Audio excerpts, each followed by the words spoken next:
as a man of God, the way Devon really is, and he happens to also be a producer, and he happens to be truly and totally fascinated by stories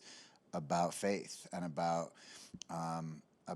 what he wants to put out into the world, which are movies that are helping audiences that find faith or explore and celebrate faith. And in this case, he found this story, which is utterly a insane true story. It is, whether you believe in miracles or not, it is a miraculous story in that this boy was underneath the ice for 15 minutes, and then when he was,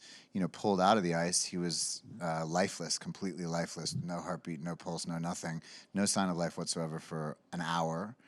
And then his mother, basically prays in front of his body when she's alone in the room to say goodbye, and he gets a pulse. But then the doctors say at that point, look, even though he does have a pulse, his brain is dead, his body, his organs have all failed. There's no possible way that he's going to be, at best, his life is going to be completely traumatized, and all of your life is going to be very different for the rest of your life. And she just had this inherent deep belief, and the community came together, and very much, again, the true story,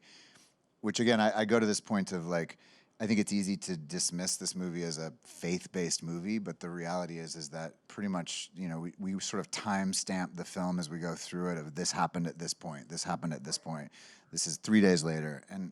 pretty much across the board, except for a couple casting choices where they combined doctors and things, it's deeply authentic in that way, and it really is a story of a community that came together, a community that's deeply religious,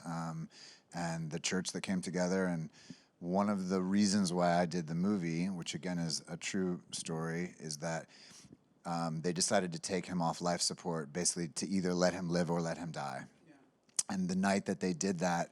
the entire community came out and they surrounded the church, or they surrounded the hospital, and they sang. And they to the point where they could hear inside the hospital room, they could hear the singing from outside. And that moment, which is a beautiful scene in the movie, but that true moment, when I told my little 6-year-old son about that, he was like, Dad, you got to do this movie.